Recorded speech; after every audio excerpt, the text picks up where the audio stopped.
All right. What's up, y'all?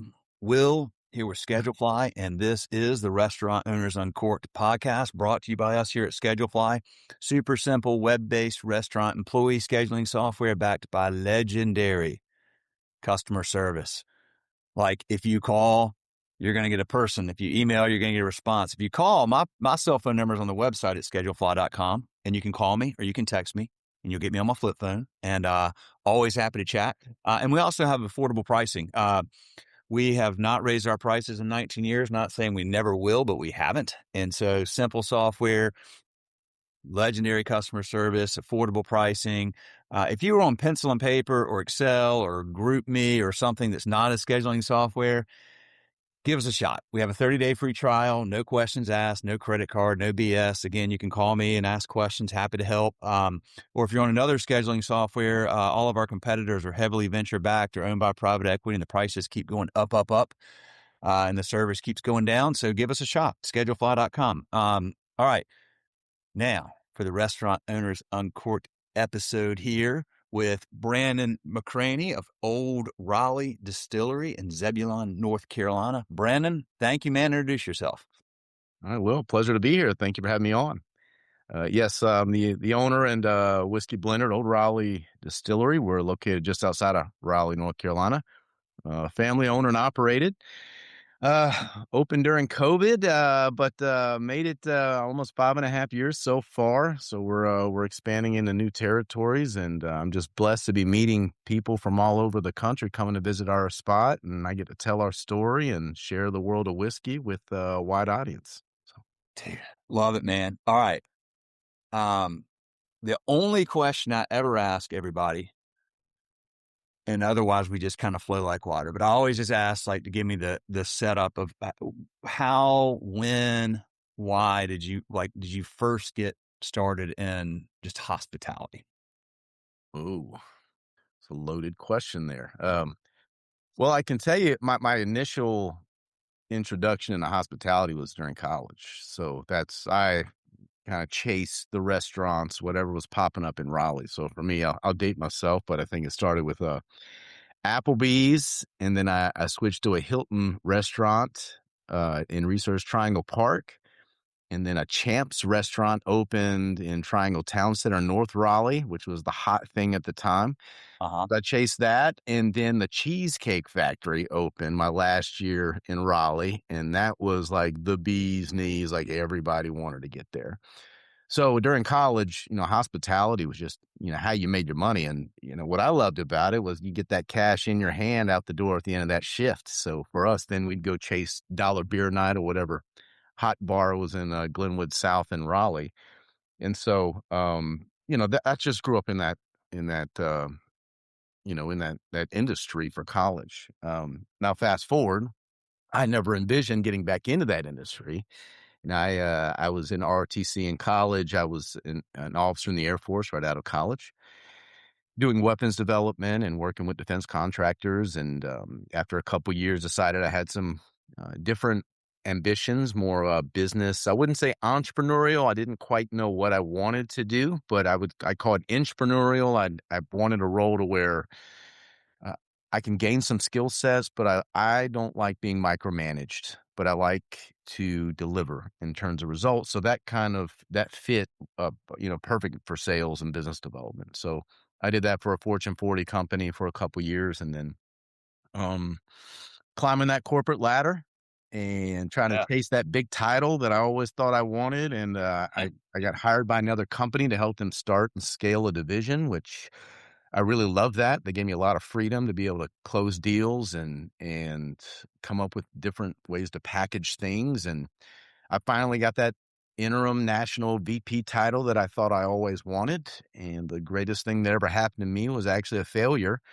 I didn't get the job. So about 3 months into the selection process, they did an outside hire, and he was a perfect fit. He was 15 years my senior, a lot more seasoned than I was, and he loved the industry. And while that was going on, all of this stuff, there was this thing about bourbon that was just growing on the side that started as something I loved, but I never considered, hey, what if I started a whiskey company? But as this snowball on the side started getting larger and larger, and my journey within the corporate world started to run its course, these two paths kind of just merged. And it was a blessing in that I couldn't have done what I did today when I was 22 or 23. Mm. Now, I needed to develop some different skill sets and some different experiences to enable me to carry this, the role of running a company. And so I think it was just the right timing, and the fact I had a very supportive wife that said, "Yeah, sure, have your midlife crisis and dump your health insurance, your six-figure salary, all the great things that we have a comfortable life. Yeah, I'll support you and to just jump off the cliff and do this." And it just also happened to be right when COVID happened. Um, but yeah, fast forward now, I'm in the hospitality industry. It's not we don't offer food right now, but it is essentially a bar, the tasting room. So we are laser focused on customer service and the experience. I'm humbled every weekend when we have folks traveling multiple states to come visit us, and I tell our staff every pre-shift, these folks could be anywhere this Saturday, but they've decided to travel and invest a few hours here. And so we want to deliver in terms of giving them experience that hopefully they'll remember for years to come. And that's what our focus is. Yeah. Mm. Wow, that's quite a journey, man. Okay, so you had this idea of opening a distillery. When you decided you were going to do that, and your wife is like, "All right, let's roll." How long was it between the decision and the opening day? Almost 4 years to the week. Okay. Yeah, I went to Louisville to I mean, one thing I will say, I try to get informed and educated about as much as I can when I'm jumping into something. So I actually went to Louisville. They've got this place called Moonshine University, and they offer this crash course on if you wanted to open a distillery, notably the red tape. So outside of the pharmaceutical industry, the alcohol, Yeah. in particular, spirits industry is the most highly regulated in the country. So I wanted to know all the bad stuff, and there's a lot of that. So I got informed. Third day in, I said, "This is what I want to do." I left out of there naively thinking in 90 days I'll have this whiskey branded up and running, and that was not the case. It was 4 years to the month, and along that time, I'm in Raleigh, so I was trying to find a location in Raleigh. And my vision, so I'm a blender by trade, and what I do is I bring in whiskey from all over the North America and casks from all over the world to do unique finishes. When I met with the city of Raleigh to talk about that vision, they interpreted that as you want to bring in a lot of highly flammable liquid and put all that liquid in one building. You need to be in an industrial park.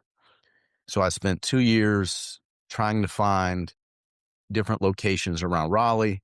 It also didn't help. Raleigh is one of the hottest commercial real estate markets in the country. And, Yeah. and I didn't want to be backed by private equity or investors to have me tell me be in 20 states in 3 years. And I really wanted to focus on the craft and master this thing. And the role that I was currently in, I was that road warrior who was living in airports and hotels. And yeah, there's a point in your life where that's fun. And then there's a point in your life when you start having kids, it's Yeah. not so fun. And so that ran its course for me. So I really wanted to focus on just loving what I did and being at home for my kids and, being able to take them to school. And so 2 years in Raleigh, finding all the wrong locations. And I said, look, this isn't working. So let me start looking around the suburbs. So in 2019, March of 2019, I found this vacant apartment store on the main street of one of the suburbs of Raleigh, Zebulon, North Carolina.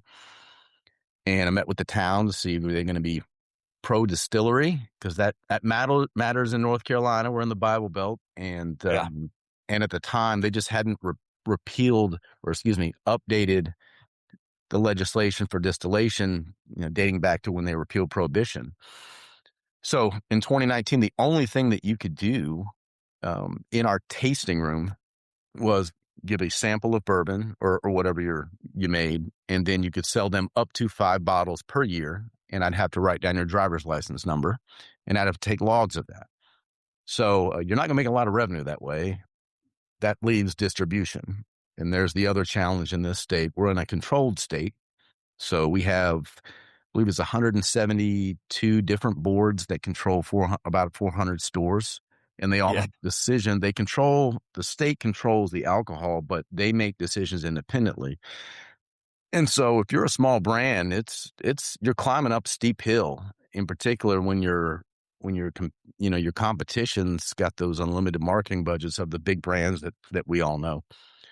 So that I think the so I was going to do this part-time, I guess, where I was going with that. I said, all right, 4 or 5 years, we'll scale enough revenue where I can support a family. And around the summer of that year, the distillers got together and they had hired a lobbyist, and they managed to insert some legislation that ultimately changed my trajectory, notably eliminating the number of bottles that you could purchase at the distillery per year. But also, if you're a tasting room, you can have a mixed beverage, a wine, and a beer permit. So essentially, you could be a full functioning bar. And that's when hospitality branding kind of merged. Ran some numbers. There was nothing in the town of Zebulon that really offered that.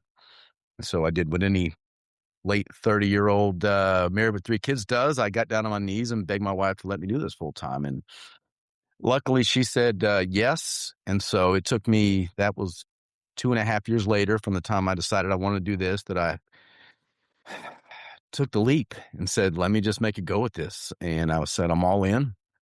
And it was some stressful times, to say the least. The notable caveat to that was my wife did not know I did not have the money to start the business. I'd bought a building.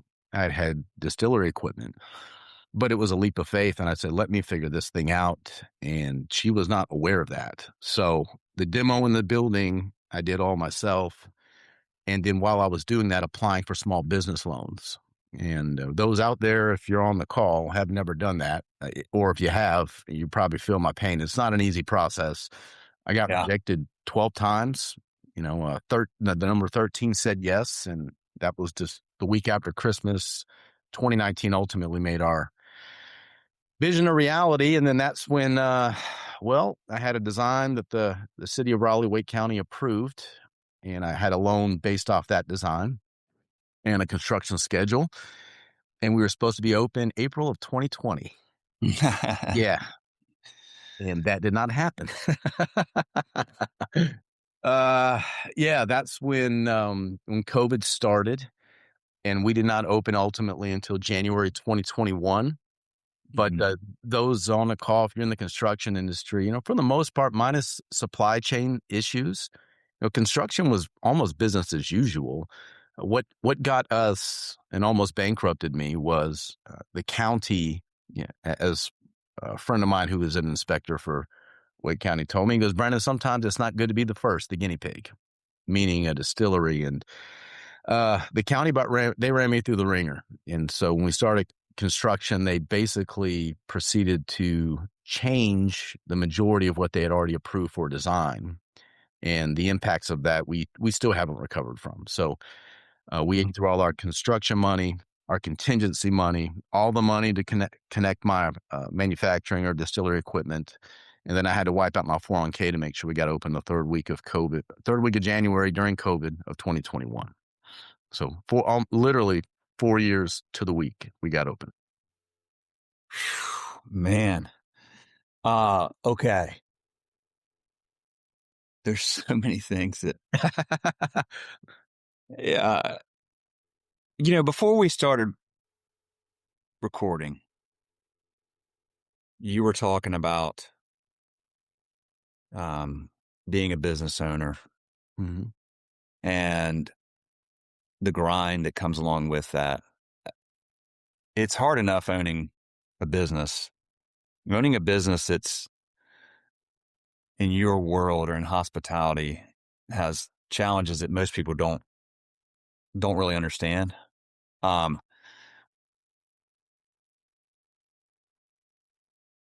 bet I know the answer to this question, but were there times when you were far down the road and you thought, holy crap, what am I doing? Well, I was all in. There was never a point where I said, "Did I make a mistake?" I knew this is what I wanted to do, and that those 4 years, I had thousands of reasons or excuses where I could have pivoted and just said, "Let me go back to what I was doing." Yeah. But then once you go all in like that, and to get that loan, I basically our collateral is our house and every asset I've ever owned. So the one agreement, my wife said was, "I support you, but you know, the rule is we're not losing our house, and I don't want to change our quality of life for our kids." And so when I made that agreement with her, I was locked in. So it's the tough part about being a business owner, an entrepreneur, but also the part that I like is every week it has its own challenges and problems. But Yeah. these are problems that I asked for. So I kind of view all of it as, you know, all right, here's the pieces of the puzzle this week. Let me figure out how to arrange this thing to make it work. And I've had weeks where, you're counting pennies. It's tough. If you're a business owner, you're paying everybody else before yourself. I'm like, yeah, I had weeks where I paid the employees. There's nothing left for me right now. But it's okay. Well, how am I going to do better next week? What am I going to do? Do I need to focus on the marketing, the social media, SEO? Do we need to look at, costs? What are our bar costs right now? Or it's what other revenue lever do we have for us? Distribution sales. Okay, how's that going? What's selling well? What's not? Do I need to hit up the stores? Where are we at on shelves in terms of the bottle placement? It's a lot, but it's like that shark. You blood in the water. You get a taste of that blood, and it's just you got to come back for more. It's incredibly hard. It's incredibly stressful, and I've been doing this for a few years now. But I could not go back to doing a 9 to 5 corporate gig anymore. I just couldn't. And my favorite conversations with people now are if I find another business owner. Small talk's great, and how you doing, blah, blah, blah, but I love to hear about, other folks and the struggle, as I call it. It's the grind. It's the people in the arena creating, and, that's what we live in the greatest country in the world, and despite all this polarity, but, we have the ability to, in this country, if we think of something and we want to act on that, creating something, we can do that in this country. And it's not easy, but we have the opportunity to do that. And I just feel so blessed and humbled to be able to do that. And despite how hard it is and the challenges. And so it's working out for us so far. And I hope to continue growing and expanding, our brand across the country and maybe globally one day. But yeah. Talk about mindset. How do you what do you do to train your mind to Hmm. turn today's problems, quote problems, into opportunities to grow and get better? Yeah. So I think, what was it? Gandhi said, "I will not allow for your dirty feet to trample in my mind." I think something along those lines, meaning that I don't watch the news. I shut it down. I fill my mind with things that are going to make me a better person. So self-improvement podcasts, if I'm hitting a 30-minute ride to work, you name a self-improvement guru, I just fill my mind with that stuff. And so I think I'm not a negative minded person. I think about Jocko Willink and his extreme I was ownership. just about to ask if you listen to Jocko. I Yeah, think you might. yeah, I love his books. That extreme ownership, that book. I'm of the mindset of that, and so why I like that mentality is if regardless of if we have an employee that's I've had some production team costs $1,000 multi-$1,000 mistakes. And I could get upset about that, and, I gotta vent a little bit, but if I take that extreme ownership mentality of, "Okay, they messed up, but what did I do to not, set them up for success? Did I not roll out the proper steps in terms of protocol for doing X, Y, and Z?" And so I've just found that if I take an extreme ownership of things, but when I can do that, then I'm in control and I'm not just at the mercy of all these variables getting thrown at me all the time. Yeah. That has helped me because then that, yeah, I'm not a control freak, but if I can take control of the situation or figure out what aspect of this could have contributed to that failure, then the next go round, I can try to way to prevent that. So, a lot of that, meditation, prayer, all those things, calming of the mind. I've done multiple meditation retreats. Um, because your mental health is important, but also as a leader of the company, you set the foundation and the tempo for all your other employees. So if I go in and I'm erratic and I'm not in control, well, that's going to roll off on the employees. So if I'm not there, well, how are they going to act? So I try to be very calm. Um, and I found that, kind of passes on to the team if I'm not there. And that's shown in our customer experience. We've got, I think, the highest rated distillery in the state. We've got 500 and some 5-star reviews, and I'm acutely focused on those. But it's our team. I mean, our teams delivered that, not me. And maybe I've contributed that. I've created a foundation for them to flourish in. But um, but yeah, it starts with you. So I spend a lot of time, trying to make myself a better person. I'm not perfect by any means, but you're creating something, and you want others to grow. So if I want them to be better and improve their selves, whether it's professionally or personally, I've got to I got to be the role model. I got to set the example. Yeah. It's that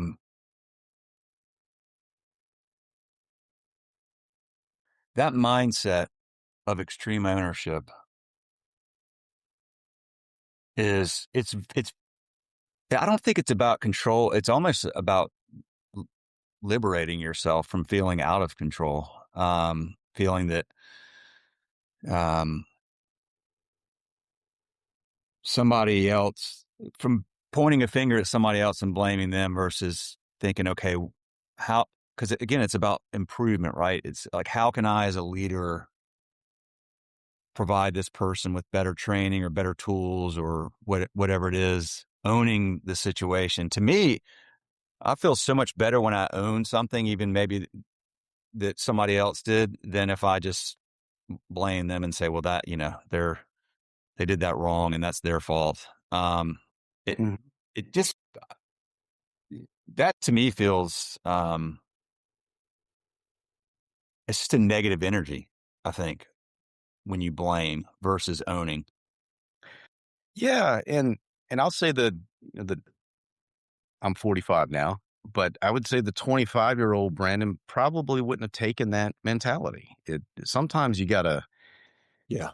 you live life and you gain experiences, and along the way you're doing things to try to improve yourself and learn, and you just start developing these things. And so, you know, I mean, I was in the military when I was 25, and that's a hierarchy, right? And so you would think you do as I say type thing, but those weren't the best leaders.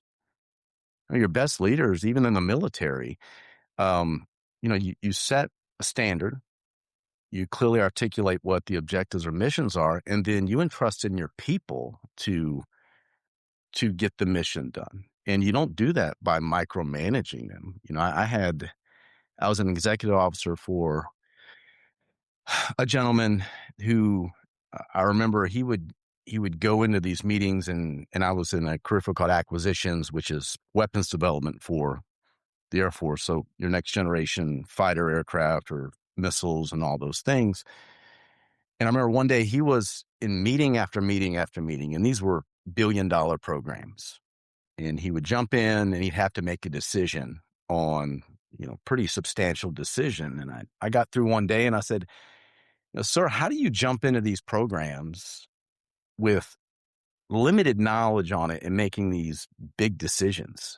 And he said, well, Brandon, I got to trust in my people, but also when I walk into these things, I've had enough experience where he goes, I've got field posts of what would be an acceptable decision. And if they make a decision, whatever that outcome is, or they make a decision and it falls within these field posts, I'm okay with it. I'm going to give them the flexibility to make that decision. If it's something outside of these field posts, well, then I need to drill down on that a little bit further and maybe get them within the field posts. And that, for whatever reason, that's always stayed with me. So with our staff, and I want them to grow, because that's the only way we're going to be successful is giving them, allowing them to grow and take on more responsibility. So if I'll hand them something and ultimately I know the outcome I want, but along the way, they're finding their own way and making or coming at it from a different way or a different process, I'm okay with that as long as it's not outside the field goal post. But with that, then they have a little bit more autonomy. And if you have more autonomy, I think you're actively thinking about how to come up with a solution. And so they're more engaged. And so I've just found, at least it works for me, a pretty good recipe for getting things done within our company. Tell me about, you're a blender, so Mhm. you're not making the liquor there Yeah. on the property. You are taking bourbon or what liquor from around the country, around the world. Tell me about what that means. Yes, my trade or my craft is blending. And so what I do is I basically hand select barrels with whiskey, it's all over North America, and then I import casks from all over the world. And so really the critical component I have is my palate, which I took, many years to develop, and what you do with blending, and I call our area where we house our whiskey, I call that our pantry. And so what I think about all of our barrels is I've got a spice rack, and I'm back there like a chef in a kitchen pulling individual spices to figure out how you're going to layer these barrels to create a more complex whiskey. And so that's what we do. Now I will backtrack a little bit and tell you we're Old Raleigh Distillery. We have distillation equipment. And so the original premise of our company was I was going to train a staff to distill the liquid, bourbon primarily or rye whiskey. And then inevitably that stuff would be old enough to blend our own. Because back then I thought that, well, to feel legitimate, I needed to do that. Although I had no passion for distillation. A distiller and a blender are two completely different crafts, right? Distilling is a manufacturing process that you replicate over and over and over again. I don't like to replicate anything that I do. So that was going to be the plan. That issue with the county when they about bankrupted us, that's when I had to pivot, and it forced me to start networking all over the country to find unique barrels and sources of bourbon at the time. And my spin on what we do is that I don't replicate any batch that we make. So I want to give you a quality product, but in doing that, it gives me free form as an artist to hand select different barrels of bourbon and come up with different flavor profiles. And we were still actually going to cut on that equipment. At some point, I was chipping away at getting the process piped and completed. And as a business owner and putting on my business hat there, things started to change in this market. So we opened during COVID, and if you remember back then, everybody was trapped at home, and so whiskey, bourbon in particular, surged in terms of sales. Mhm. Folks are trapped at home and drinking away their sorrows and celebrating their victories, and you just couldn't make the stuff quick enough. And so during that time, I've had friends that saw that, or colleagues in the industry that have invested tens of millions of dollars in that. to ride that wave. Well, the challenge with whiskey is you make today what the world needs in 4 to 6 years from now, in particular bourbon. And so about last year, you rolled into that 4 to 6 years, and I started getting calls from everybody and their brother asking, "Hey, can I make you something? You seem to be really good at blending. Why don't you just focus on that?" And at first I went, "Oh, this is blasphemy. I got these stills and I'm going to cut these things on." But I started to take notice of that. And despite the fact, that I've invested a couple 100,000 in those stills, I said, well, look, what is my passion? What do I love to do? What about this business I love to do? And it's the blending. Yeah. And so I had to sit with that for a little bit and say, okay, um, I can continue down this path and get these stills up and running, but um, is that the aspect of what I'm doing that I love, A, and B, okay, things have changed in the market. You didn't expect it, Brandon. Um, but you set yourself up to where you don't replicate anything. You've got more access to whiskey than you ever could have dreamed of. I mean, we have some of the oldest stock of whiskey in North America at Old Raleigh, up to 25 years old. And so I'm not beholden to anyone either in terms of one supplier. So because of that, I made a decision last year that, we're a blending operation. We may at some point cut on our distillery equipment, but if we did, uh, I will hand that part of the operation off to someone else that is passionate about it. Because with distillation, that's an instruction manual. It's a manufacturing process. What I do is more of an art, and I can't give somebody an instruction manual on here's how you blend, because it's palate, and palate takes years and years and years and a lot of reps to develop that. And so we do exclusively focus on blending here. I think where I'm at is if my kids decide maybe they're starting to learn, okay, this is kind of a cool industry. And now I know why all your teachers want to come talk to you, Brandon, because you made bourbon and all that stuff. That if maybe that would be Old Raleigh 2.0, is that can be their baby they run with. But the blending aspect of it is, I absolutely love it. And because we don't have shareholders or private equity telling me that just focus on 3 or 4 SKUs and get, across the country. I've doubled down on the blending aspect, and we make one of one bottles, multiple ones every week. And from a financial perspective, it doesn't make a lot of sense.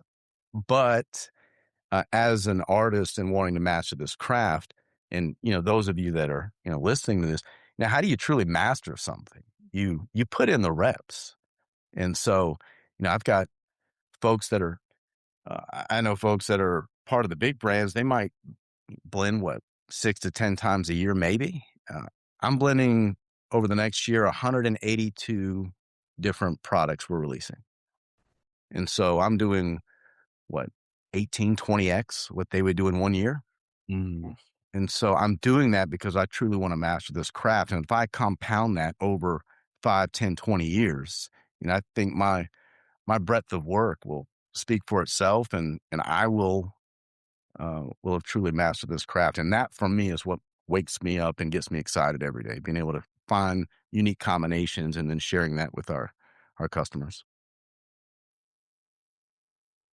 So people come in and they can drink on site. Mm-hmm. They buy your bottles and take home. Can I order this online? Am I able, like, depending on what state I am? How Yeah. that work? Yeah. So on our website, you can order across the country. In most states, it just depends on what the state laws are. So there's the other tricky part about alcohol is once they repealed prohibition, the federal government said, states, y'all figured this out.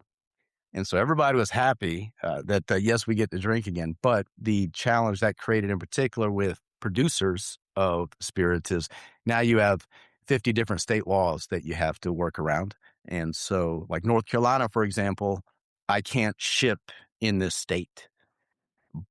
Now, how we got around that is you send all your supply we send it to DC.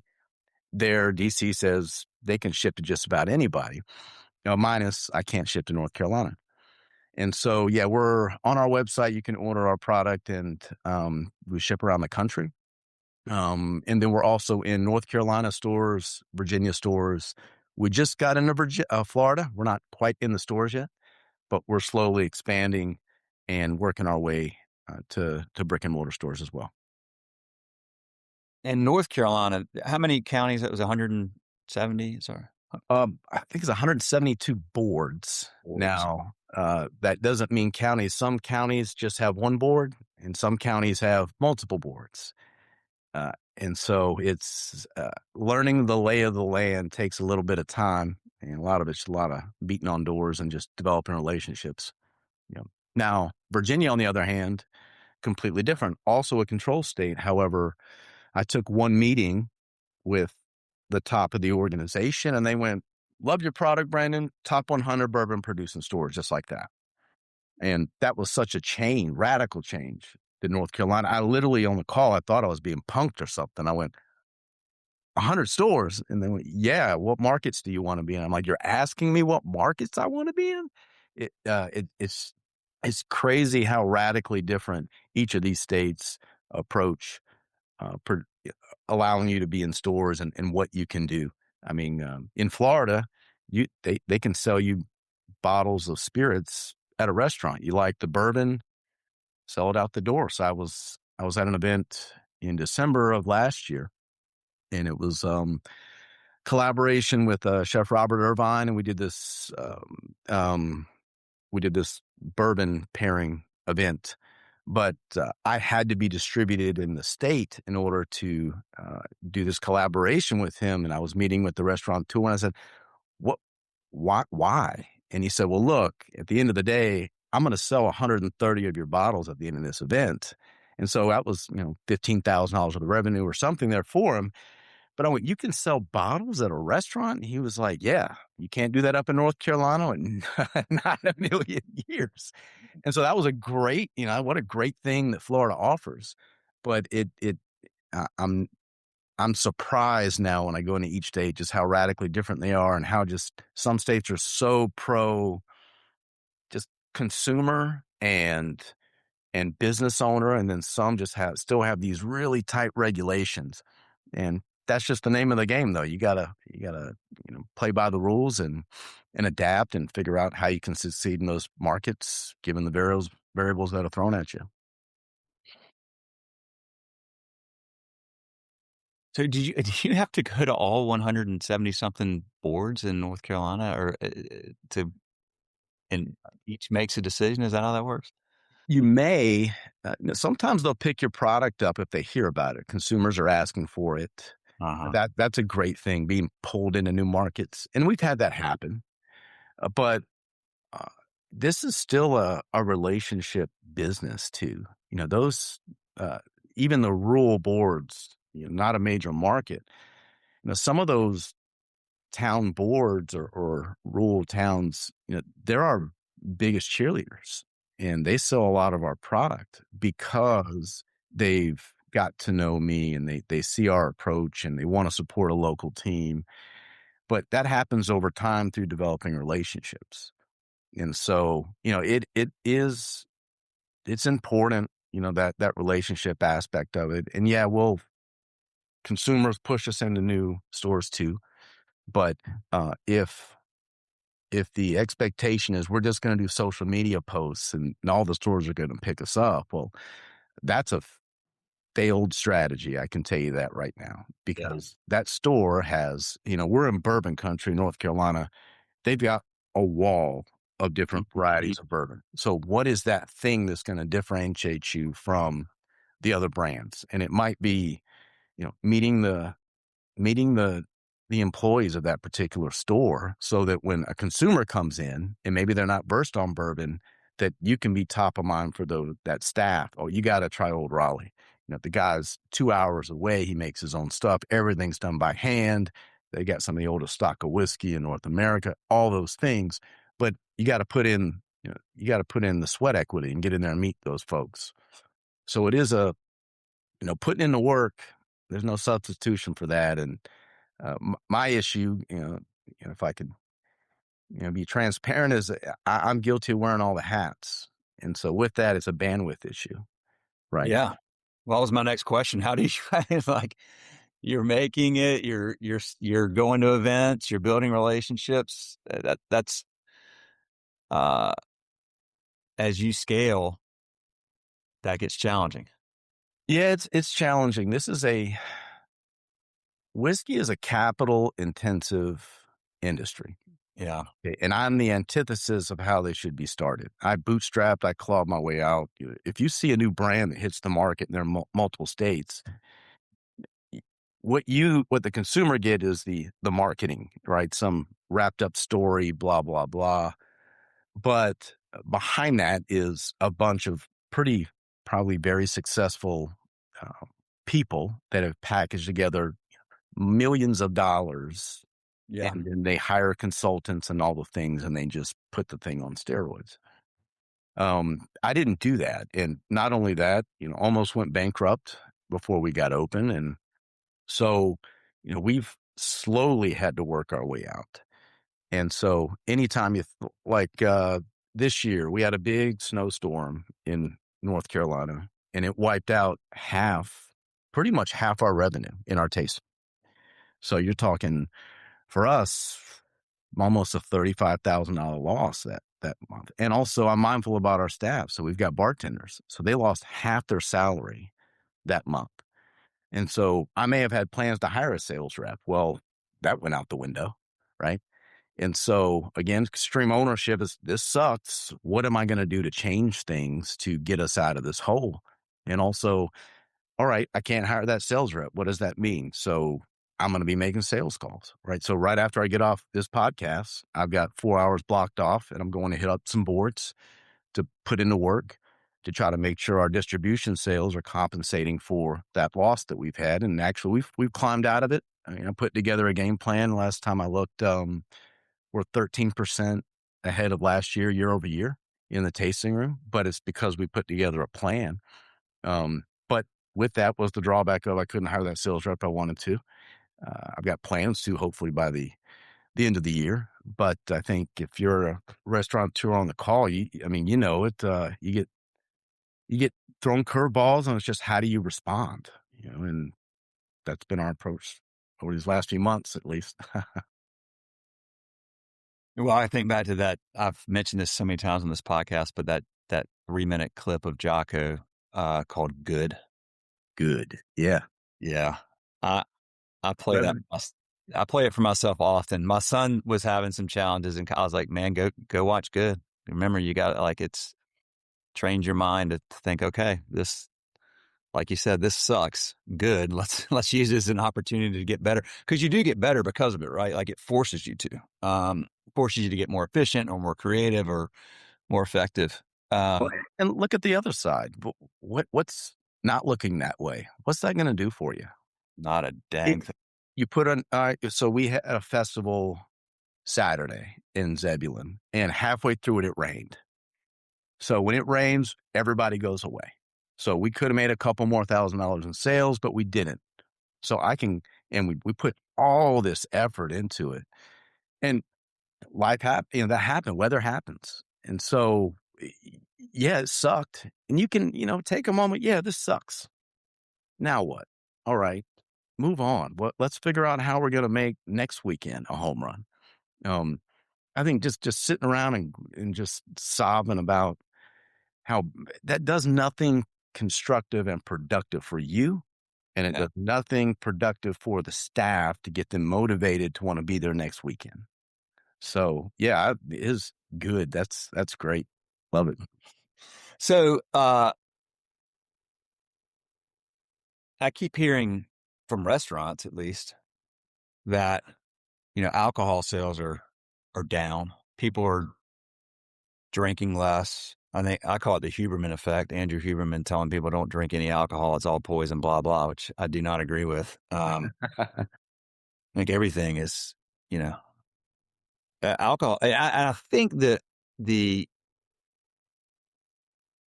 pendulum will swing a little bit back more in this direction, which is that it is a great social lubricant, and we need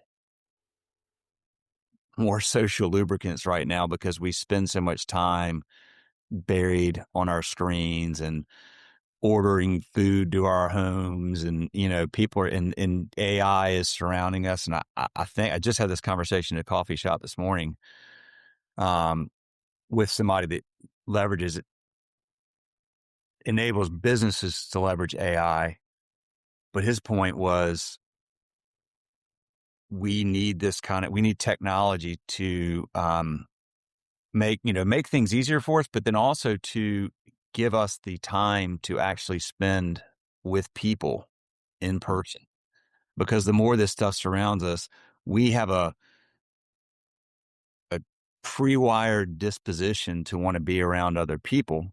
And alcohol is a great way to open that gateway to enjoying times or mourning losses in a healthy way. Well, it's a long way to ask your thoughts on what are you seeing with consumption of alcohol, and how do you turn that into an opportunity? Sure. So I'm acutely on the pulse of what's going on there. There's a lot of doom and gloom articles out there. The 20-somethings are drinking less and all that, and maybe. Now, I receive a report every month from the head of our state in terms of how we're doing in sales, and I know in terms of macro level, bottle sales, purchase of liquor bottles are down a couple percentage points, but also in, on-premise bars and restaurants, they're up 5 or 6% year over year in terms of cocktail sales. And I went, oh, that's good. So I think that as owning a whiskey brand, knowing that it's all the more reason why should somebody pick up your product? What is it about Old Raleigh that makes us different? If you've got 1,000 different options out there, what's that thing that was going to want to make folks want to try it? And with whiskey, we spend years and years. That's the beauty and frustrating part about whiskey. It takes years to develop a nice, complex mouthfeel of a whiskey, and that's what I love about it. And so, when our consumers come to our tasting room, or our patrons, we tell the story. It's all about the story. Our bartenders, for example, I don't hire experienced bartenders because I let them know when they're hired. What's most important is the human connection. Folks Mm. come here, they're spending the afternoon, and they don't want to hear about your problems, right? They want to tell you about their life and their problems. But also, if they drove multiple hours because they've been following our brand, well, they want to learn about the story of how this bottle was created. And so we want to give them an experience. And so having that human connection, we are really focused on wanting to deliver on that. Um, that's what's working for us. I mean, I could tell you year over year, we are positive double digits now in terms of growth in our tasting room. So maybe folks are consuming less, but also maybe they're just being more mindful or selective about what it is that they're trying, and that's the onus is on the business owners and the marketing teams to figure out, okay, well, how are they going to pick us over someone else? You know, I want to get into some, just to kind of wrap up here. I want to respect your time, but talk about the definition of bourbon. Mhm. Okay, And well, let's start with that. It's sure. something like at least 51% corn. And how do you define what a bourbon is versus just a whiskey? Yeah, so bourbon is, well, America's spirit. And so the requirements on it is that it must be made in the United States, like produced and bottled in the United States. The mash bill or recipe must be 51 or more percent corn.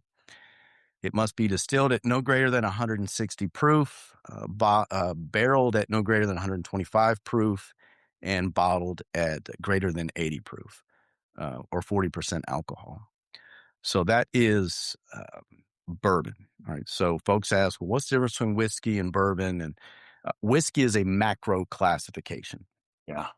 And so whiskey must be distilled. I'll bore you with a lot of the scientific or a lot of the details, What I want to hear. Yeah. but essentially it must be distilled from grain and aged in oak. All right, we'll just keep it there and bottled at greater than 80 proof. All right, so let's just say generalities. That's what you have, and then from there you've got different classifications of whiskey, like bourbon. Bourbon says, okay, um, our dominant grain is corn, and it must be aged in charred first use oak containers. I didn't mention that as terms of requirement. That's a big differentiator with bourbon relative to some of the other whiskeys around the world. It's a charred. Charred first. So basically, you cut a tree down, you make a barrel, you char it. Yeah, First. first use. So Okay. if I were to put what is bourbon in a second use container, federal guideline says this is no longer technically a bourbon. All right. Most foreign whiskey, actually, we'll dump our barrels of bourbon. A barrel broker will purchase those, and most foreign whiskey ages in dumped or emptied bourbon barrels. And so you may notice that a lot of foreign whiskey is lighter in color than bourbon is. And that's really for two factors. One, bourbon must use that charred first use wood. So we're pulling a lot of that color, a lot of the harshness of the barrel out. Combine the fact that in the southeastern United States in particular, we've got crazy temperature fluctuations. And those temperature fluctuations is the magic sauce in terms of what makes bourbon so unique. So when it's hot in the summer, temperature increases in that barrel causes a pressure increase, and that's what pushes that liquid into the wood. And so that's when that corn whiskey starts interacting with all those yummy wood compounds. And in the fall, the temperature drops, the pressure releases, and that liquid pushes back into the barrel. So with whiskey, it's just a continuous evolution of expansion and contraction. In the southeastern U.S., because we have these high and low temperature swings, we get a lot of that interaction with the barrel. Once we dump that product out or the liquid out, and that barrel then goes to foreign country, because we took a lot of the harshness out of that barrel, combined the fact that in those foreign countries, they have milder climates. So like Scotland, for example, it might be 40 to 60 degrees year round. So that whiskey, a lot less interaction in and out of the barrel, a lot less evaporation year over year. But also that's how or why that whiskey is a lot lighter in color relative to what you see bourbon in terms of bourbon. See if I got a light whiskey here. Oh, here's a Okay. sweet. Yeah. This is a Swedish single malt, and that's bourbon. Swedish single malt. Okay. Yeah, a friend give me that. So where do you get you only get your blends from the US? Is that, or what you use to blend from the US? Bourbon, yes, that's the only place you You can. only can get it from the US. But you get whiskey from, you blend different whiskey. Like, do you get Japanese whiskey or things like that? I haven't done that yet. Okay. Predominantly in North America so far. So rye whiskey, bourbon, light whiskey, blended whiskey. I've got plans to blend in Scotland, and I've actually had an invitation to do it. Just I've been so barreled down with buried here trying to grow the brand with what we have that I haven't made it over there yet. But as a practicing the art of blending, that's certainly on the docket. Is I want to travel around the world and be able to blend different whiskeys for sure. What is so long term? You mentioned maybe one day you're actually doing the distilling there. Maybe your kids are involved. But between now and then, do you plan to grow just here in North Carolina? Do you plan to open other locations? Locations. One day I would like to have a location in Raleigh proper. And so I've had conversations over the years with that. It's just identifying what's the right location. There's all kinds of different pockets of growth going on in Raleigh. So what would be the right fit? And now that I've lived down this path and I've got thrown all these curveballs, if I did a second location, I would do a few things a little differently, and also things that would cost me a lot less money. So I'd say that's one, and then, just continue to expand into other states. We've got a bottle club that I make custom whiskey for every month. We've got members all over the country for that. That's one of the things I love to do most because we've grown this grassroots community Mm, and it's ultra custom. So it allows me, it's a low bottle count. So it allows me, if I find it might be one barrel of something very old and unique, and I can just make it for that community. And they sign up that month, it gets shipped to them and I'm done. But what I love about that is that we've created this thing, but when you got one barrel, well, if you try to distribute that and market that and all the things, it's just not a good use of your time relative to using that time to you've got these 3 SKUs already in stores. How do you grow that to X number of stores next month? So we've created this bottle club to where it's essentially sold out before I make it, and that has been probably the most rewarding over the last year to see that community grow. And I offer classes for them now on whiskey and things like that. And it's just been this grassroots thing. And it's a very close feedback loop. So here's what we had. Here's the experience. What did you like? What did you didn't like? What else would you like for me to do? And so we've built out this really cool program of just classes and experiences based off their feedback. So they're essentially a part of the brand and helping us grow this community that they help create. that's fantastic, man. So you got 4 hours of sales calls coming up. Yeah, hitting the road, doing the work. I love it. I really appreciate this, Brandon. This is a phenomenal story, and Thank you. we could probably talk for another hour just about uh, what it's like to push everything you have into something and have outside forces come in unexpectedly and put you in a situation that could have, as you said, could have bankrupted you, and how you adjusted for that. But you got a great story, a great mentality.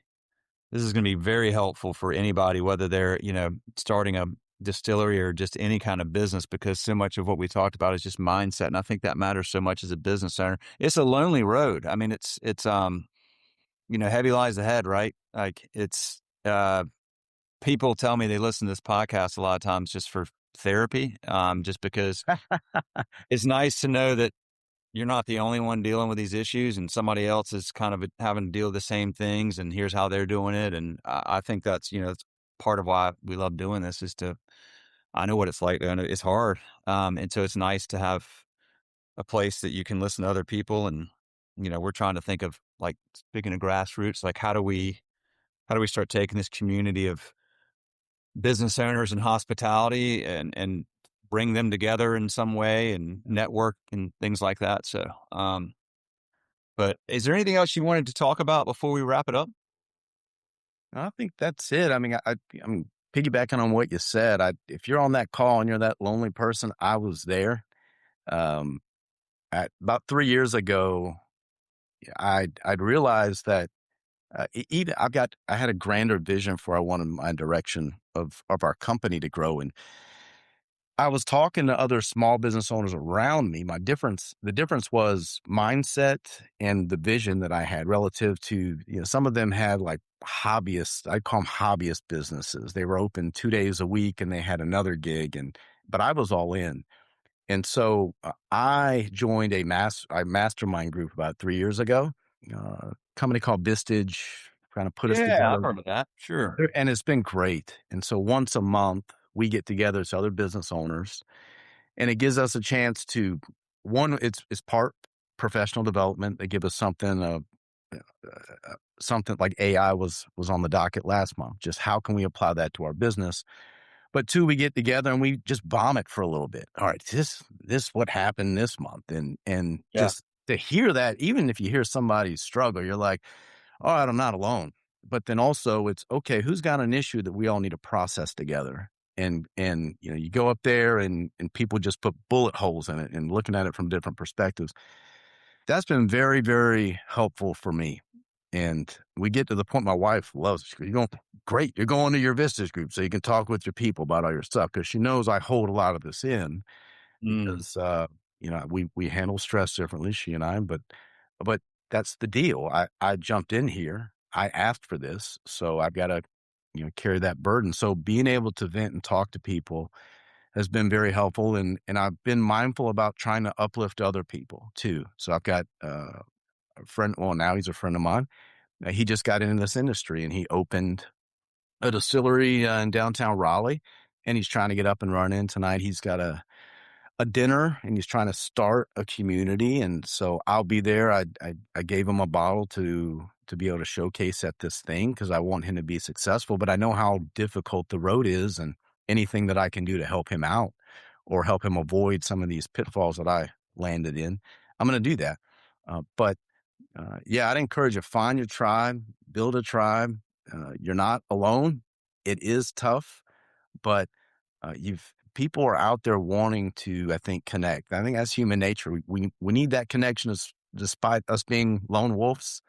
But having that tribe will help you out and get you through some of those tough times and give you different maybe angles of looking at your business that might help you be more successful. Build the tribe and tell your story. Tell your story. I so encourage people, restaurant owners, distillery owners, brewery owners, tell your story. Let people want to know your story, and you're doing a great job of that. And that's what connects them to your brand. And the more people understand what you're doing and why you're doing it, I love that you have you don't have to hire experienced bartenders. You really hire people that, you can train to bartend that tell stories and can communicate that story and can relate to guests and want to understand their story. I mean, we all want validation. That's a universal trait. We want to feel important when you go to a restaurant or a bar or a tasting room or whatever. Um, Products got to be great, ambience and all that kind of stuff. But what really, really you remember a lot of times is just the experience of feeling appreciated, feeling welcomed, feeling heard, feeling important. That's why you go back, right? You know, Yeah, over. and I'd be remiss to tell you, they are phenomenal bartenders now. I mean, they are. Oh, sure, sure, yeah, yeah. Yeah, I mean, Christy, who runs our tasting room, she was named. Uh, she got the Isaac Hunter Service Award for the best. She was recognized the best retail bar restaurant industry employee in the Greater Raleigh area. It was like 50,000 in the Greater Raleigh. She won that, and that was 3 years ago. Was not behind the bar. But I can tell you, as a business owner, one of the best decisions I ever made was, I think it was 2 years ago. We had a distillers conference in Vegas, and I took our team there, and they weren't going to get anything out of these educational things. So I said, look, I'm going to go to these. Y'all just enjoy yourselves. And I took them to different bars and restaurants. And my favorite part about Vegas is just the experiences there are just top notch. It's over the top, and we had all these great experiences. And then when we came back, I said, "Did y'all have a good time?" They said, "Yes." I said, "You remember going here and you remember these cocktails, remember this experience?" And they're like, "Oh, yes." And I said, "Here's the keys to the bar. Take that inspiration and revamp this bar." And Christy, to her credit, to watch somebody just take off and flourish and what she's done with our cocktail program, unbelievable. I'm dead weight behind the bar now. Like when I go behind the bar, I literally don't know how to make any cocktail. They're so fancy and they're delicious. I'm a one-trick pony back there. I can serve you bourbon, but it was, giving folks some inspiration, but then giving them the field goal post to flourish. And boy, have they flourished.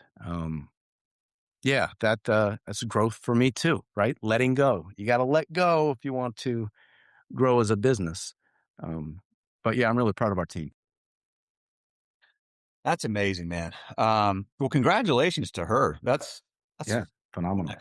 yeah, absolutely.